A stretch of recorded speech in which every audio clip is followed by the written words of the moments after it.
Okay, Thomas College News. Good evening. Tonight on Thomas College News, the Yeti spotted in northern Maine. Fact or fiction? You be the judge. North Korea standing down. Summer is around the corner. Tips for playing it safe. And, lastly, tips for avoiding a ticket. Recent sightings of the infamous white beast have been reported by locals in the northern section of Maine. Locals in Fort Fairfield, Maine, have been hearing strange sounds around town, as well as finding their trash cans emptied all over the streets. Also, local hunters have found what they believe to be the Yeti's footprints in the mud.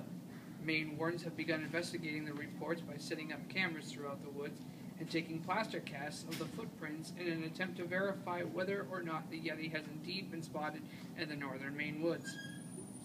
North Korea. Since the bombings in Boston, the tension with North Korea has been at an all-time low.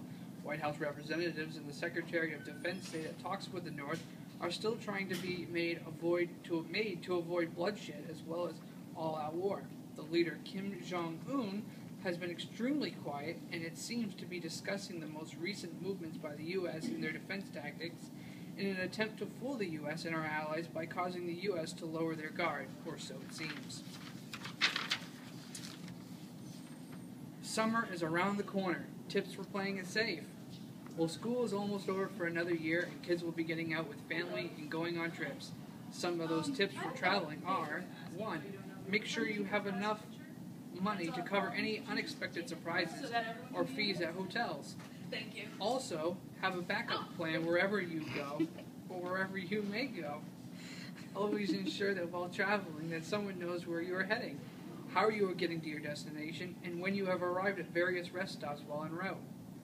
Don't pick up strangers on the side of the road, and never take any packages from anyone you don't know, especially if they may ask you to carry it for them from one destination to another.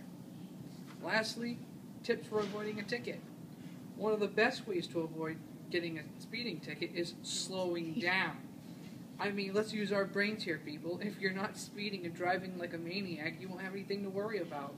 Second is stop giving the officers a hard time by making the remark of, well, you should know you're the one who stopped me, when he asks you if you know why you were stopped. Of course he knows why you're stopped. Don't be retarded. Third, be completely honest with an officer. It may prevent you from getting a ticket just because of it. When he or she asks you the last time you were stopped for speeding and the last time you received a citation, don't make something up thinking they won't find out. Hello? They have a computer in the car and a radio to find out with dispatch. Don't be a fool. Last, if you were given a ticket for speeding and you know you were, own it. Don't be one of those guys who gives the officer a hard time. Thanks for watching the Thomas College News, and good night.